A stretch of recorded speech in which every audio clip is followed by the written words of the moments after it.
इस वीडियो में हम लोग जानने वाले हैं माइक्रोस्कोपी के बारे में कि एक स्पर्म को हमको माइक्रोस्कोप पे कैसे काउंट करना होता है और इस वीडियो में उसके पूरे मेथड क्या होते हैं, कैलकुलेशन फार्मूला क्या होता है, सारा बताने वाला हूँ। क्योंकि यहाँ पे सब के सब क्लियर हो जाने वाला है। जो लोग भी पूरी वीडियो देख लेंगे आज के बाद से खुद स्पर्म काउंट करना सीख जाएंगे। तो वीडियो को स्किप मत करना, चैनल को सब्सक्राइब कर देना। जो लोग नहीं किए हो, रिपीट बोल रहा हूँ, चैनल को फ्री में सब्सक्राइब करना है और जुड़ जाओ हमारे साथ। तो जैसे कि मैं लास्ट वीडियो में आप लोगों को बताया था कि सीमेन काउंट करने के लिए माइक्रोस्कोपी के पहले हमको डाइल्यूशन की जरूरत पड़ती है, जो कि 1:20 का डाइल्यूशन बनाना होता है, जिसमें कि 380 माइक्रोलीटर तक हमको सीमेन डाइल्यूशन फ्लूइड लगता है और 20 माइक्रोलीटर सीमेन सैंपल लगता है। जब हम उसको मिक्स करते हैं तो मिक्स करने के बाद से 2 से 3 मिनट तक हम उसको न्यूबस चैम्बर पे लोड करके देख सकते हैं। लेकिन उसके पहले मैं आपको बता दूं कि ये डाइल्यूशन की जरूरत क्यों पड़ती है, क्यों डाइल्यूशन करते हैं।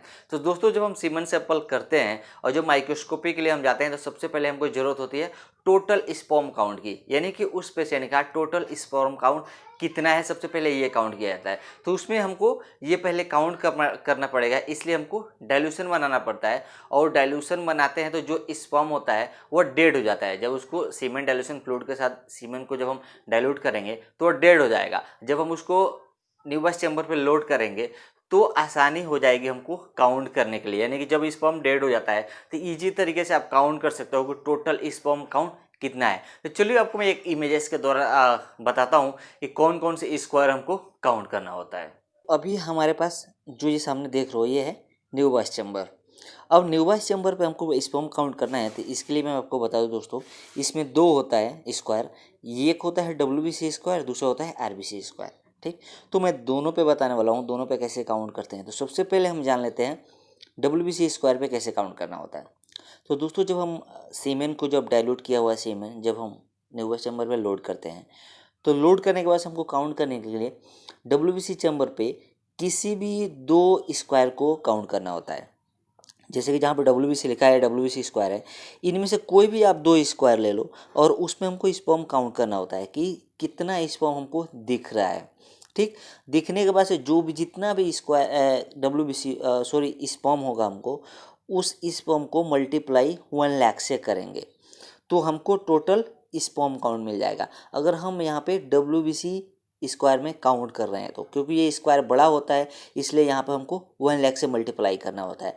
लेकिन बात यहाँ पे ये है कि कौन से स्पर्म को हमको काउंट करना होता है। तो चलिए मैं आपको वो भी दिखा देता हूँ कि कैसे कैसे दिख सकते हैं जो कि आप काउंट कर सकते हो। जैसे कि इस वाले डायग्राम आप देख सकते हो कि कुछ स्पर्म ऐसे होते हैं जिसका सिर्फ टेल अंदर रहता है स्क्वायर के अंदर, हेड बाहर रहता है, या किसी का हेड बाहर रहता है टेल अंदर रहता है। तो यहाँ पे हमको जो भी स्क्वायर के अंदर जो हेड दिखेगा वही काउंट करना है। अगर टेल बाहर है तो उसको काउंट नहीं करना है, लेकिन अगर हेड उस स्क्वायर के अंदर है तो उसको हमें काउंट करना होता है। जैसे कि यहाँ पर देख सकते हो मैंने मेंशन वगैरह भी किया है। इस मेंशन थ्रू आप देख सकते हो कितने आपको स्पर्म यहाँ पर दिख रहे हैं। तो ये स्पर्म काउंट करना होता है, क्योंकि ये हम टोटल स्पर्म काउंट कर रहे हैं। जब हमको मार्फोलॉजी देखना होगा, मोटिलिटी चेक करना होगा तो उसका अलग तरीका होता है जो आपको मैं बताऊंगा। तो इसमें पहले हमको ये आइडेंटिफाई करना है कि उस पेशेंट का स्पर्म काउंट कितना है, चाहे डेड हो या अनडेड हो, या वह मोटिलिटी अच्छा हो या ना हो, कैसा भी हो वो नहीं देखना है। टोटल स्पर्म काउंट देखना है कि उसका हेड टेल या नेक कैसा हो, डबल हेड है या सिंगल हेड है, कुछ नहीं, सिर्फ स्पर्म काउंट करना है कितना स्पर्म है। तो पर स्क्वायर का हमको ऐसे करना होता है। अगर हम 2 स्क्वायर कर रहे हैं तो मल्टीप्लाई 1 लाख करेंगे, और अगर हम 4 स्क्वायर के काउंट कर रहे हैं तो मल्टीप्लाई 2 लाख से हम मल्टीप्लाई करते हैं। तो ये फार्मूला होता है WBC स्क्वायर में। अभी RBC स्क्वायर में आ जाइए। अभी RBC स्क्वायर में जब हमको काउंट करना होता है दोस्तों, तो उसके लिए हमको टोटल 5 स्क्वायर लेना पड़ता है RBC वाले में। ठीक, और 5 स्क्वायर में जितने भी हमको स्पर्म दिखते हैं, जितने भी स्पर्म आते हैं, उतना मल्टीप्लाई हमको 1 मिलियन करना होता है। यानी कि एक स्पर्म इक्वल टू 1 मिलियन के बराबर होता है RBC स्क्वायर में, और 1 स्पर्म इक्वल टू 1 लाख होता है WBC स्क्वायर में। ठीक, क्योंकि RBC स्क्वायर जो होता है वो छोटा छोटा होता है, जैसे कि यहाँ पर आप देख सकते हो काफ़ी छोटा होता है, तो उसमें जो स्पर्म की संख्या होगी स्क्वायर में आने के लिए काफ़ी कम जगह बचता है। तो इसलिए काउंट करने के लिए कम स्पर्म उसमें हमको देखेंगे, इसलिए यहाँ पे 1 मिलियन से मल्टीप्लाई करना होता है कि 1 स्पर्म इक्वल टू 1 मिलियन। इस तरह से इसका काउंटिंग का सारा होता है, जैसे कि यहाँ पर आप देख सकते हैं। तो ज़्यादातर लोग क्या करते हैं कि WBC स्क्वायर में ही काउंट करते हैं जब उनको न्यूबस चैम्बर पे काउंट करना होता है। ठीक, उसी तरह से अगर आप स्लाइड से भी अगर काउंट करते हो, डायरेक्ट स्लाइड पे अगर आप काउंट करते हो, तो उसका भी ये होता है कि स्लाइड में आपको जितने भी स्पर्म दिख रहे हैं ना, उतना मल्टीप्लाई 1 मिलियन करना होता है। यानी कि स्लाइड मेथड से भी यही होता है, जैसे कि RBC स्क्वायर वाले में हमको काउंट करना होता है। तो अगर आप डायरेक्ट स्लाइड से अगर काउंट करते हो तो उसके लिए डायल्यूशन की जरूरत नहीं पड़ती है। डायरेक्ट स्पर्म का 1 ड्रॉप लेना होता है, कवर स्लिप रख के आप उसको काउंट कर सकते हो वहाँ से, पर स्पर्म मल्टीप्लाई 1 मिलियन करके वहाँ से ऐसे कर सकते हो, यानी तो ये RBC स्क्वायर होता है। स्पर्म काउंट करने के बाद से अब हमको चेक करना होता है कि स्पर्म में मोटिलिटी कितना है। अब मोटिलिटी 3 तरह से जांच किया जाता है, पहला एक्टिव मोटिलिटी, फिर स्लगिश मोटिलिटी और उसके बाद से डेड स्पर्म, यानी कि स्पर्म उसमें कितने डेड हो चुके हैं। उसको काउंट करने के लिए दोस्तों जो भी लिक्विफाई स्पर्म होता है, सीमेन होता है, उस सीमेन का 1 ड्रॉप हम क्या करते हैं, एक क्लीन और ड्राई स्लाइड पे 1 ड्रॉप लेते हैं और उसके बाद से उसके ऊपर हम कवर रख देते हैं, कवर स्लिप। फिर उसको माइक्रोस्कोप पे लेके जाते हैं और 40x पे, हमेशा याद रखना 40x पे हम उसको फोकस करते हैं और उसमें हम आइडेंटिफाई करते हैं कि कितने हमारे जो स्पर्म हैं वो फास्ट मूव कर रहे हैं, कितने स्लो मूव कर रहे हैं और कितने स्पर्म डेड हो चुके हैं। ये काउंट करने का फॉर्मूला क्या होता है, चलिए ये फार्मूला भी आपको मैं दिखा देता हूँ। दोस्तों जो स्पर्म मोटिलिटी निकालने का जो फॉर्मूला है वो है कि total sperm minus non motile sperm, यानी कि जितने भी स्पर्म हमने काउंट किया है एक स्लाइड में, उसमें से कितने डेड स्पर्म हैं उसको माइनस कर देंगे और फिर से टोटल स्पर्म से हम डिवाइड करके और फिर हम उसको 100 से मल्टीप्लाई कर देंगे, तो ये हमको मोटाइल मिल जाएगा। ठीक उसी तरह से हमको स्लगिश मोटाइल का भी हम इसी फार्मूले के द्वारा जो स्लगिश मोटाइल होता है उसका भी हम रिपोर्ट निकाल सकते हैं।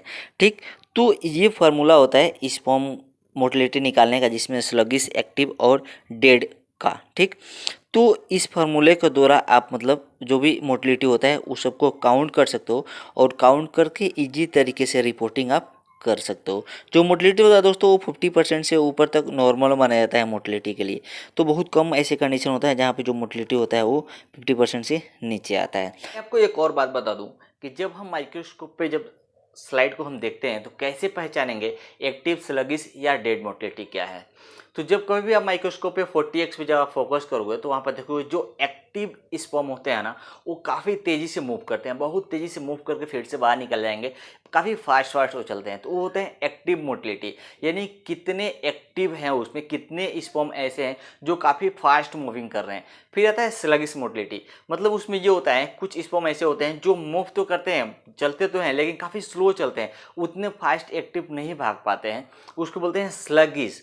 उसके बाद से तीसरा आता है डेड मोटिलिटी, यानी कुछ स्पर्म ऐसे तो हैं जो डेड वगैरह होते हैं, उस पर एक जगह पे ही रहते हैं, उसके अंदर मूवमेंट वगैरह कुछ भी नहीं होता है, तो ये डेड मोटिलिटी होता है। तो इस तरह से हमको मोटिलिटी पता करना होता है कि जो अगर फास्ट मूविंग कर रहे हैं वो एक्टिव मोटिलिटी है, जो थोड़ा स्लो कर रहे हैं उससे वो स्लगिश है, और जो डेड हो चुके हैं वो डेड मोटिलिटी है। तो ये हमको पहचानना होता है मोटिलिटी के अंदर। दोस्तों अब हमको मार्फोलॉजी निकालना होता है। तो मार्फोलॉजी के लिए हमें क्या करना होता है, जैसे नॉर्मली हम स्लाइड बनाते हैं ठीक उसी तरह सीमेन का हमको स्लाइड बनाना होता है। स्लाइड बनाने के बाद उसको हम हेमेटोक्सिन या यूसिन नाम का स्टेन आता है, उससे हमें स्टेन करना पड़ता है, और स्टेन करने के बाद जब वो ड्राई हो जाता है तो उसको इमर्सन ऑयल पे हमें माइक्रोस्कोप पे फोकस करना होता है, और फोकस करके फिर हम वहाँ से उसको देखते हैं। ये भी आप 40x पे या 100x पे, दोनों x पे आप काउंट कर सकते हो, लेकिन उसमें हमको ये काउंट करना होता है कम से कम 100 स्पर्म उसमें हमको देखना होता है, और उसमें से हम ये काउंट करते हैं कि कितने स्पर्म उसमें से नॉर्मल स्पर्म है और कितने ऑबनॉर्मल स्पर्म है। अब नॉर्मल और ऑबनॉर्मल पहचानोगे कैसे, तो दोस्तों जो नॉर्मल स्पर्म होता है उसके आप देखोगे हेड, नेक, टेल सब एक अलग तरीके से एक्यूरेट दिखेगा, लेकिन अबनॉर्मल में आप देखोगे तो उसमें आपको किसी का डबल हेड दिखेगा, किसी का हेड बड़ा दिखेगा, किसी का नेक बड़ा दिखेगा, किसी के टेल बड़ा दिखेंगे, तो ये सब अबनॉर्मल में होता है। चलिए मैं आपको वो भी दिखा के बताता हूँ कि कौन सी स्पर्म नॉर्मल माना जाता है और कौन सा अबनॉर्मल होता है। तो जैसा कि आप देख रहे हैं इसमें पहला है स्पर्म, नॉर्मल स्पर्म।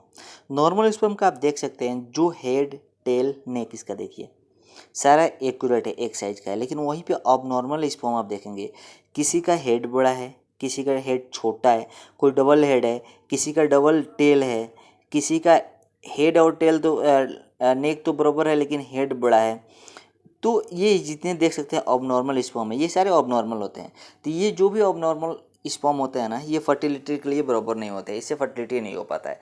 कभी भी नॉर्मल स्पर्म ऐसा होना चाहिए जिसका हेड एक्यूरेट होता है, टेल देख सकते हैं और उसका नेक भी देख सकते हैं। तो ये हमको मार्फोलॉजी में काउंट करना होता है और देखना होता है 100 स्पर्म में कि कितने परसेंट तक उसमें 100 स्पर्म में कितने स्पर्म नॉर्मल स्पर्म है। ठीक है, तो मार्फोलॉजी में हमको रिपोर्टिंग करना होता है नॉर्मल स्पर्म का इस तरह से और अब नॉर्मल स्पर्म का इस तरह से। ठीक है, तो ये सारे हमको मार्फोलॉजी में देखना होता है और मार्फोलॉजी में देख के फिर हम रिपोर्टिंग करते हैं ये कितने अब नॉर्मल है, कितने नॉर्मल स्पर्म काउंट है।